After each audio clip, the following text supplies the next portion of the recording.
23 വർഷങ്ങൾക്ക് മുൻപ് ഗുജറാത്തിലെ വാഭിയിൽ നെയ്ത്തുശാലയിലേക്ക് ജോലി തേടിപ്പോയതാണ് തൃശൂർ സ്വദേശി സുമിത്രൻ. എന്നാൽ നാളിതുവരെയായിട്ടും ഇദ്ദേഹം നാട്ടിലേക്ക് മടങ്ങിയെത്തിയിട്ടില്ല. 12 വർഷങ്ങൾക്ക് മുൻപ് വരെ ഫോണിലൂടെ വീടുമായി ബന്ധപ്പെട്ടിരുന്നു. നാട്ടുകാരായ പലരെ കൊണ്ടും ഇദ്ദേഹത്തിൻ്റെ ജ്യേഷ്ഠതയായ അംബിക അന്വേഷണം നടത്തി. എന്നാൽ സുമിത്രനെ കണ്ടെത്താനായില്ല. സുമിത്രൻ്റെ അമ്മ ഇന്ന് ശയ്യാവലംബയാണ്. മകൻ്റെ തിരിച്ചുവരവും പ്രതീക്ഷിച്ച് കണ്ണുനീരോടുകൂടി കാത്തിരിക്കുകയാണ് ഈ അമ്മ. സുമിത്രനെക്കുറിച്ചുള്ള വിശദ വിവരങ്ങൾ നമുക്ക് ജ്യേഷ്ഠതയായ അംബികയോടും അംബികയുടെ മകനോടും ചോദിച്ചറിയാം. 23 വർഷമായില്ലേ? 23 വർഷമായിട്ട് തീരെ വന്നിട്ടില്ല. അതിന് മുൻപ് വന്നിട്ടുണ്ടായിരുന്നു. എത്ര വയസ്സുണ്ടാവും പുള്ളിക്ക്? 42-45 വയസ്സിനിടയ്ക്കായിട്ടുണ്ടാവും. അത്രേ ഉള്ളൂ അല്ലേ? അവിടെ കല്യാണം അയച്ചിട്ടുണ്ടോ? അറിയില്ല. നിങ്ങൾക്ക് ആരും പരിചയമുള്ള? ഗുജറാത്തിലെവിടെയാ? വാപ്പി. പരിചയമുള്ള അടുത്ത വീട്ടിലുള്ളവരോട് ചോദിച്ചു. ഞാൻ കഴിഞ്ഞ മാസം വിളിച്ചിട്ടുണ്ടായിരുന്നു. അപ്പോൾ അവരാരും അന്വേഷിച്ചിട്ട് കാണുന്നില്ല എന്ന് പറഞ്ഞു. പഴയ നമ്പർ ഉണ്ടായിരുന്നു, ആരും വിളിച്ചിട്ടൊന്നും കിട്ടുന്നില്ല. അപ്പോൾ നിങ്ങളൊക്കെ നാട്ടുകാർ കുറേ ആൾക്കാരില്ലേ ഇപ്പോൾ? പിന്നെ ഈ പറഞ്ഞ ഗുജറാത്തിലൊക്കെ ഉള്ളതല്ലേ? അപ്പോൾ അവിടെയൊക്കെ ചിലപ്പോൾ അവിടെ എന്ത് ജോലിയായിരുന്നു പുള്ളിക്ക് സ്ഥിരമായിട്ട് അറിയോ? സാരി കമ്പനിയിലായിരുന്നു.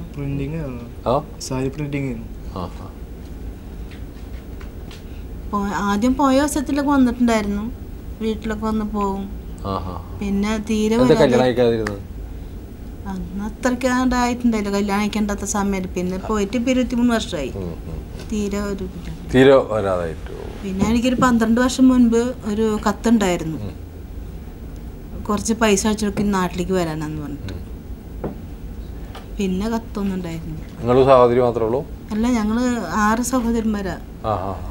എൻ്റെ അമ്മക്ക് 9 മക്കളാ. അതിൽ 3 സഹോദരനും 6 സഹോദരന്മാരാണ്. ഞാൻ രണ്ടാമത്തെ സഹോദരിയാ. എല്ലാവരും കല്യാണം കഴിഞ്ഞു പോയി? എല്ലാവരും കഴിഞ്ഞു. ഞങ്ങൾ മാത്രമേ ബാക്കിയുള്ളൂ. നമുക്കിപ്പോൾ ചെയ്യാവുന്നത്, നമ്മളിപ്പോൾ ഈ പ്രോഗ്രാം ടെലികാസ്റ്റ് ചെയ്യുന്നതോടുകൂടി അവിടെ ഉള്ളവരൊക്കെ അറിയും. വാപ്പി എന്നാണ് പറഞ്ഞ സ്ഥലം. വാപ്പി. ഒന്ന് പോയി നോക്കായിരുന്നാണ് എനിക്ക് തോന്നിയത്. കാരണം നിങ്ങൾക്ക് അവിടെ അടുത്ത ആളുകൾ ഉള്ളത് കൊണ്ടാണ് ഞാൻ പറഞ്ഞത്, അല്ലാതെ വേറെ ഒന്നുമില്ല. എല്ലാം അറിയുന്ന ആളുകളൊക്കെ ഉണ്ടല്ലോ അല്ലേ? അവിടെ ചുറ്റുപാടിലൊക്കെ 1-2 ആളുകൾ ഉണ്ടാവുമല്ലോ. അപ്പോൾ പിന്നെ മലയാളികൾ ധാരാളം ഉണ്ട് ഗുജറാത്തിൽ, ധാരാളമുള്ള സ്ഥലമാണ്. പ്രത്യേകിച്ച് അഹമ്മദാബാദിനൊക്കെ അടുത്താവുമോ അതില്ലേ? അല്ലേ? അല്ല, അഹമ്മദാബാദിലേക്കൊക്കെ അടുപ്പല്ലേ? എന്തായാലും നമുക്ക് നോക്കാം. ഗുജറാത്തിലെ ഒരുപാട് പ്രേക്ഷകരുള്ള ഒരു സ്ഥലമാണ് ഗുജറാത്ത്. ഞങ്ങളെ സംബന്ധിച്ചിടത്തോളം ധാരാളം കേസുകൾ ഗുജറാത്തിൽ കാണാതായവരെ ഞങ്ങളെ അടുത്തേക്ക് വരാറുണ്ട്. അതിലൊന്നാണ് സുമിത്രൻ്റെ കേസ്. സുമിത്ര 23 വർഷമായിട്ട് നാട്ടിലേക്ക് യാതൊരു വിവരമില്ലാത്ത ആളാണ്. വളരെ ചെറുപ്പത്തിൽ നാട് വിട്ടുപോയ ആളാണ്. 12 വർഷം മുമ്പ് നാട്ടിലേക്ക് വരണം എന്ന് ആഗ്രഹം പ്രകടിപ്പിച്ചുകൊണ്ടൊരു കത്തയച്ചിരുന്നു. സുമിത്രന് എന്താണ് ജോലി എന്നറിയില്ല, ഒരു വിവരവുമില്ല. നാട്ടുകാരായ ചില ആളുകൾ വാപ്പി എന്ന് പറയുന്ന പട്ടണത്തിലാണ് ഉണ്ടെന്ന് പറയുന്നത്. അദ്ദേഹത്തെ കണ്ടവരായിട്ടുണ്ട്. ഇപ്പോൾ അടുത്ത് വിളിച്ചപ്പോഴൊന്നും ആരും കാണുന്നില്ല എന്നാണ് പറഞ്ഞത്. അപ്പോൾ ഗുജറാത്തിൽ ധാരാളം മലയാളികളുള്ളത് കൊണ്ട് നിങ്ങൾ സുമിത്രനെ കണ്ടെത്താനുള്ള ഒരു ശ്രമം ചെയ്യുന്നത് നന്നായിരിക്കും. നിങ്ങൾ കാണുന്നുണ്ടാവും പലരും. കാണുകയാണെങ്കിൽ സഹോദരിയുടെ ഞങ്ങളെ നമ്പറൊക്കെ ഇതിൽ കൊടുക്കുന്നുണ്ട്. ആ നമ്പറിൽ വിളിച്ചാൽ സുമിത്രന് വരാൻ എന്തെങ്കിലും ബുദ്ധിമുട്ടുണ്ടെങ്കിൽ അതൊക്കെ സഹായിക്കുന്നതാണ്, അത് സംശയമില്ല. അതിന് വേണ്ടുന്ന സഹായങ്ങൾ ഞങ്ങളും സുമിത്രൻ്റെ സഹോദരിമാരും സഹോദരന്മാരെല്ലാവരും കൂടി ചെയ്യും. ഒരു ദീർഘകാലമായിട്ട് അപ്രത്യക്ഷമായ ഒരു സഹോദരനെ കാണാനുള്ള ആഗ്രഹമാണ് അവർ പ്രകടിപ്പിക്കുന്നത്. അല്ലാണ്ട് നിങ്ങളുടെ കാശോ ഇതൊന്നും അല്ല അവർ ആഗ്രഹിക്കുന്നത്. നിങ്ങൾക്ക് സന്തോഷകരമായൊരു ജീവിതമുണ്ടാകട്ടെ എന്ന ഒരു നല്ല മനസ്സുമായിട്ടാണ് സഹോദരിയും മകനും സുമിത്രനെ തേടി ഇവിടെ എത്തിയിട്ടുള്ളത്. തീർച്ചയായിട്ടും സുമിത്രൻ ഇത് മനസ്സിലാക്കി ഈ പ്രോഗ്രാം ടെലികാസ്റ്റ് ചെയ്യുമ്പോൾ ആരെങ്കിലും പറയാതിരിക്കില്ല. സുമിത്രൻ കാണുന്നില്ലെങ്കിൽ മറ്റാരെങ്കിലും കണ്ട് നിങ്ങളോട് പറയും, നിങ്ങളുടെ സഹോദരിയും മകനും നിങ്ങൾക്ക് വേണ്ടി കൈരളി TV-യിൽ പ്രത്യക്ഷപ്പെട്ടിരുന്നു. അതറിഞ്ഞാൽ ആ നമ്പർ, നിങ്ങൾ കൈരളിയുടെ നമ്പർ എവിടെയും കിട്ടുന്ന ഒരു നമ്പറാണ്.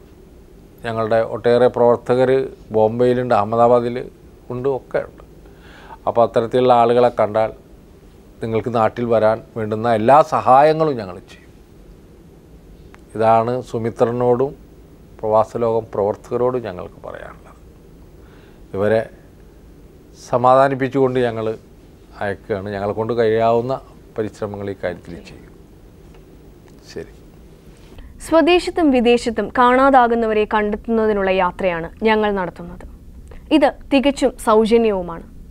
കാണാതായ ആളിനെക്കുറിച്ചുള്ള വിശദവിവരങ്ങൾ, അയക്കുന്നയാളിൻ്റെ ഫോട്ടോ, അഡ്രസ്, ഫോൺ നമ്പർ തുടങ്ങിയ വിശദവിവരങ്ങൾ സഹിതം ഞങ്ങൾക്ക് എഴുതുക. ഞങ്ങളുടെ വിലാസം: പ്രവാസലോകം, കൈർലി TV, കൈർലി ടവർ, പാളയം, ട്രിവാൻഡ്രം 34. ഞങ്ങളുടെ ഹോട്ട്ലൈൻ മൊബൈൽ നമ്പറുകൾ: കേരളം ഇന്ത്യ, റഫീഖ് റാവുത്തർ 9847920104.